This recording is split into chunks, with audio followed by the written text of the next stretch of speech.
Hello बच्चों, कैसे आप सभी लोग। आज हम हमारा ईवीएस 2 का या आप बोल सकते हो हिस्ट्री का चैप्टर 7 करेंगे, जिसका नाम है from shelters to village settlements. ये मैं आपको एक्सप्लेन करूंगा हिंदी में, इसके लिए आप वीडियो आखिरी तक जरूर देखना। ओके, लेकिन इससे पहले अगर आप हमारे चैनल पर नए हो तो चैनल को सब्सक्राइब करो और बेल आइकन को प्रेस करो, ताकि आपको हमारे आगे के भी वीडियोस मिलते रहे।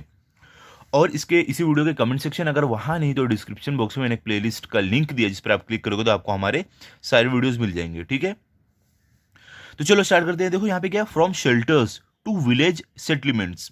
यहाँ पे क्या बता रहे हैं कि इंसान लोग जब शेल्टर मतलब कि जब एक समझ लो एक सर छुपाने की जगह में रहते थे, जैसे कि ये देखो, ये खाली शेल्टर बना लिया कि सिर्फ सर छुपाने की जगह है, रहने की जगह है।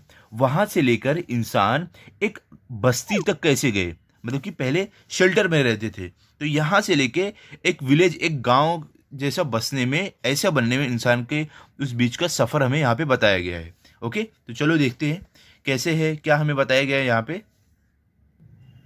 तो देखो यहाँ पे हम इस चैप्टर में सबसे पहले क्या पढ़ने वाले हैं, शेल्टर, मतलब कि वही आप बोल सकते हो शेल्टर मतलब एक घर, सर छिपाने की जगह।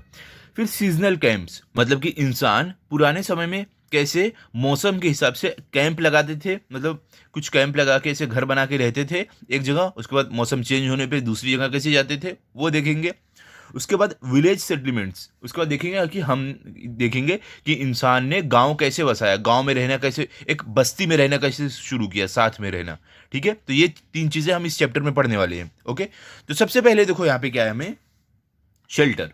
तो देखो यहाँ पे हमें क्या है, in the fifth lesson we saw that Neanderthals lived mainly in caves. क्या बोल रहे हैं कि पांचवें चैप्टर में हमने क्या देखा था कि जो नेंडरदल्स रहते हैं वो ज्यादातर केव्स मतलब गुफा में रहते थे। ठीक है, at that time the climate in Europe was extremely cold. और क्या बोल रहे हैं, उस समय में जो यूरोप है यहाँ पे क्या रहता था, मौसम बहुत ही ज्यादा ठंडा रहता था। ठीक है, आगे क्या है, the Neanderthals could protect themselves from the freezing temperature because they wore leather clothing and made use of fire.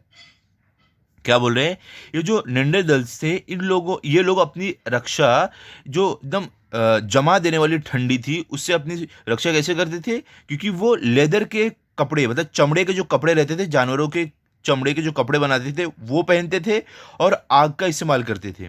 ठीक है, अब आगे देखो, आगे क्या है आपको, perhaps that was not enough. और क्या बोल रहे हैं कि शायद वो काफी नहीं था, that is why they They used animal hides to protect tents inside the caves for warmth. क्या बोल रहे हैं कि शायद वो काफी नहीं था उन लोगों के लिए, उससे वो ठंड से नहीं बच पाते थे, तो उन लोग ने क्या किया, जो एनिमल जो जानवर रहते थे उनकी हड्डियों और चमड़ियों का इस्तेमाल करके वो एक टेंट बनाते थे छोटा सा, जिसमें वो जाकर रहते थे और उन्हें गर्मी मिलती थी। देखो आप देख सकते हो, देखो ये जानवरों की हड्डियां और उनकी चमड़ी से बना हुआ एक टेंट है, इसके अंदर इंसान जाके रहते थे यहाँ और उन्हें गर्मी मिलती थी। जो बर्फ वाली जगह है वहां पर ऐसा वो करते थे। ठीक है, whenever necessary they also build huts in open. और क्या बोले कि जब भी जरूरत पड़ती थी तो वो लोग क्या करते थे, वो खुली जगह पे भी झोपड़ी बनाते थे वहां पे रहने के लिए, जब ठंडी कम रहती थी। ठीक है, यहां पे देखो आपको दिया गया, a warm 2 room tent erected bye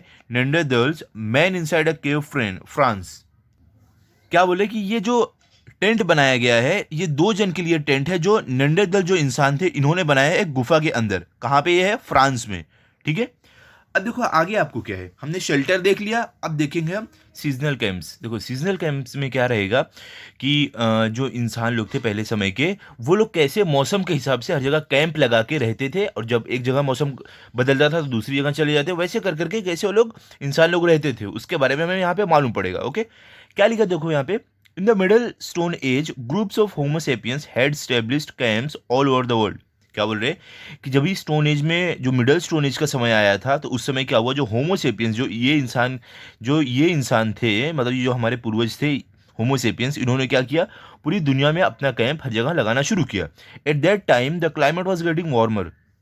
और क्या बोल रहे हैं, उस समय क्या था, जो मौसम था वो गर्म होना शुरू हो गया था। वार्मर मतलब गर्म। Everywhere the environment was changing. और क्या बोल रहे हैं, हमारी पृथ्वी पर हर जगह जो मौसम था वो चेंज हो रहा था। And with it the diet of Homo sapiens was also undergoing change. और क्या बोल रहे हैं कि मौसम के हिसाब से जो होमोसेपियंस इंसान थे, इनके खाने पीने में भी बदलाव आ रहा था। By the time of the Middle Stone Age, big animals like mammoths were on the way to extinction due to changing environment and also because they were very they were very hunted on a very large scale. देखो यहाँ पे क्या बोल रहे हैं, यहाँ पे बोल रहे हैं कि जब भी मिडल स्टोन एज का समय आया तब बड़े बड़े जानवर जैसे कि मैमथ्स, मैमथ्स क्या होते हैं, यहाँ पे देखो ये आप देख सकते हो, ये है मैमथ, ये हाथी के पूर्वज थे, ठीक है। ये लोग ऐसे जैसे इंसान के पूर्वज थे ना, होमोसेपियन ये सब, वैसे ही आज के जो हाथी है उनके पूर्वज थे मैमथ, जो बहुत बड़े रहते थे साइज में और उनके शरीर पे बहुत लंबे लंबे बाल रहते थे, क्योंकि ये ठंडी के मौसम में ठंडी जगह पर ज़्यादा पाए जाते थे, ठीक है। तो जैसे जैसे मौसम बदला, गर्मी होती गई, देखो वही यहाँ पे बोल रहे हैं, जैसे जैसे मौसम बदला, गर्मी बढ़ते गई, तो जो मेमथ्स थे ये खत्म होने लगे। और इनके खत्म होने का एक और कारण था, क्योंकि इनका शिकार बहुत ज़्यादा किया जाता था, किसके लिए, खाने के लिए। जो होमोसेपियंस से ये हाथी का शिकार करके खाते थे, ठीक है। अब आगे क्या है, देखो यहाँ पे क्या लिखा है, that is why homo sapiens had largely turned to fishing. क्या बोल रहे हैं, तो ये जो हाथी ये सब थे, ये सब अब एक्सटिंक्ट होने लगे थे, खत्म होने लगे थे, विलुप्त होने लगे थे, इसलिए अब होमोसेपियंस जो थे अब वो फिशिंग पे ज़्यादा निर्भर हो गए, ठीक है। अब देखो आगे क्या है यहाँ पे आपको, he also began to depend more on hunting small animals like the wild boar, deer, mountain goat and sheep. और क्या बोल रहे हैं कि वो जो इंसान थे होमोसेपियन उस समय के, वो लोग अब ज़्यादा निर्भर होने लगे थे वाइल्ड बोर मतलब कि जो जंगली सुअर रहते हैं वो, डियर मतलब हिरन, माउंटेन गोट मतलब पहाड़ी बकरी, शीप मतलब भेड़, ये सब जानवरों पर ज़्यादा निर्भर रहने लगे थे। अब ये छोटी जानवरों को लोग शिकार करने लगे थे। यहाँ पे देखो हमें कुछ जानकारी दी गई है, क्या है, the mammoth was ancestor of the elephant, however he was much bigger in size compare to the elephant. वही बोल रहे हैं कि मैमथ एंसिस्टर मतलब कि इसके पूर्वज थे हाथी के, और ये मैमथ हाथी से काफ़ी बड़े होते थे, ठीक है। अब देखो क्या है, अभी आगे हमें क्या है, the changed diet pattern enable the group of homo sapiens to roam to far away regions. क्या बोल रहे हैं कि अब खाने पीने में बदलाव होने के कारण क्या हुआ, जो होमोसेपियंस है अब वो दूर दूर जगहों पर जाने लगे थे। They moved their camps to different places according to seasonal change. क्या बोल रहे हैं कि अभी क्या हुआ, जो होमोसेपियंस है वो लोग अपना कैंप अब दूसरी दूसरी जगहों पर लेके जाने लगे थे, जैसे जैसे मौसम बदल रहा था। अगर उन्हें उन्हें कैसा, अगर उन्हें ठंडी की ज़रूरत पड़ती तो ठंडी जगह पे, गर्मी की ज़रूरत तो गर्म जगह पर जाकर अपना कैंप लगाते थे, ठीक है। आगे क्या, there they harvested seasonal wild grains and gathered seasonal fruits and roots. क्या बोल रहे हैं, वो उस जगह पर जाकर क्या करते थे, मौसम के हिसाब से वो जो अनाज ये सब उगाते थे, और जो भी फ्रूट्स ये सब चीज़ें वो लोग वहाँ पे जाके उगाते थे, खेती करते थे, ठीक है।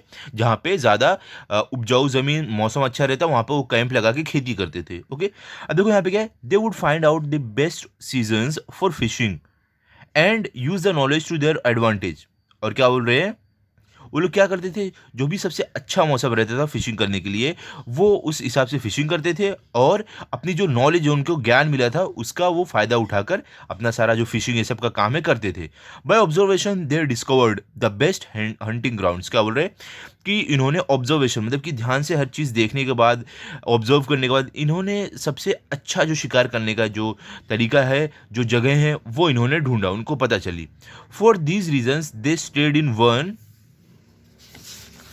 One place for longer period. क्या बोल रहे हैं कि इस कारण अब इंसान लोग एक जगह पर ज़्यादा समय तक रहने लगे थे, ठीक है। अब देखो यहाँ पे आपको क्या दिखा रहे हैं, reconstruction of a seasonal camp middle stone age. अब देखो ये क्या है, मतलब कि रिकंस्ट्रक्शन मतलब क्या, वापिस बनाना मतलब वापिस बनाना कैंप को। अब देखो ये लोग कहीं और रहते थे, अब यहाँ पे आकर शिफ्ट हो गए हैं, तो सीजन के हिसाब से ये लोग यहाँ से वहाँ जाते थे, लेकिन कैसे वो धीरे धीरे अब इंसान एक ही जगह पर रहना शुरू कर दिए थे, एक जगह पर ज़्यादा लंबे समय तक रहते थे। अब यहाँ पे देखो, यहाँ पे क्या आपको दिया गया है,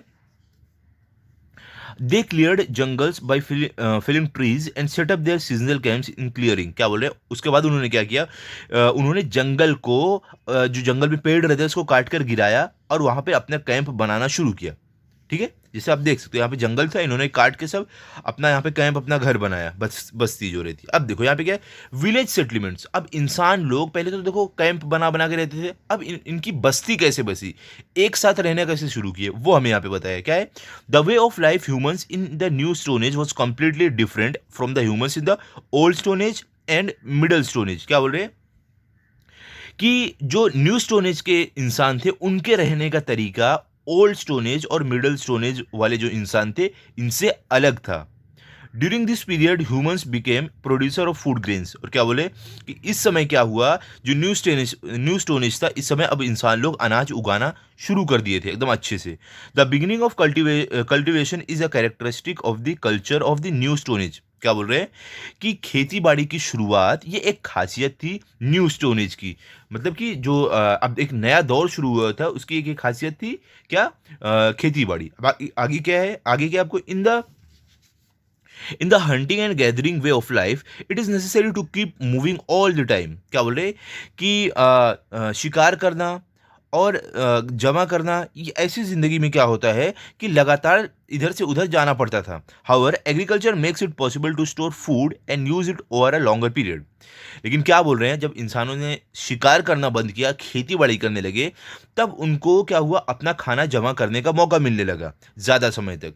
hence there is no need to keep moving constantly. और इससे क्या हुआ, अब इंसान को लगातार एक जगह से दूसरी जगह घूमने की जरूरत नहीं पड़ रही थी। Moreover the nature of agriculture work made it necessary to stay in one place. और क्या बोल रहे हैं, इससे क्या हुआ, जो एग्रीकल्चर खेती बाड़ी की जो एक ज़रूरत, एक नीड है, उससे क्या हुआ, इंसान को एक जगह पर रहना पड़ा, रहने शुरू कर दिया उन्होंने। Therefore people established permanent village settlements and lived in the generation after generation. क्या बोल रहे हैं, इसके कारण क्या हुआ, अब लोग एक अपना हमेशा परमानेंट, मतलब हमेशा के लिए एक गांव बना लिया, एक बस्ती बना लिया, और वहां पे वो पीढ़ी दर पीढ़ी रहने लगे थे। अब देख सकते हो यहाँ पे इंसान ने कैसे अपना गांव बनाया, और गांव में देखो सारा परिवार रह रहा है, यहीं पर खेती बाड़ी करते हैं, यहीं पर अपना खाना जमा करते हैं। अब यहाँ से वो कहीं नहीं जाते थे, एक के बाद एक पीढ़ी जो आती थी वो वहीं पर रहती थी। ठीक है, अब देखो आगे क्या है। In the next lesson, we shall review the social organization and the culture of these village settlements. अब क्या बोल रहे हैं, ये हमारा हो गया। अब अगले लेसन में हम क्या करेंगे, इनका जो सोशल ऑर्गेनाइजेशन है और जो इनका कल्चर, जो रीति रिवाज है, उसके बारे में हम सीखने वाले हैं। ये जो गांव के लोग थे, जो बस्ती के लोग थे, इनका सोशल ऑर्गेनाइजेशन कैसा था और इनका रीति रिवाज ये सब कैसा था, वो सब हम अगले चैप्टर में सीखने वाले हैं। ठीक है, तो आप जब तक ये चैप्टर जो मैंने कराया इसको अच्छे से पढ़ लो और रिवाइज कर लो। मिलते हैं अभी अगले चैप्टर में, मिलते हैं अभी अगले वीडियो में। अगर आपको ये वीडियो अच्छा लगा हो तो आप इस वीडियो को लाइक करो, अपने दोस्तों के साथ शेयर करो और चैनल को सब्सक्राइब करो। Thank you.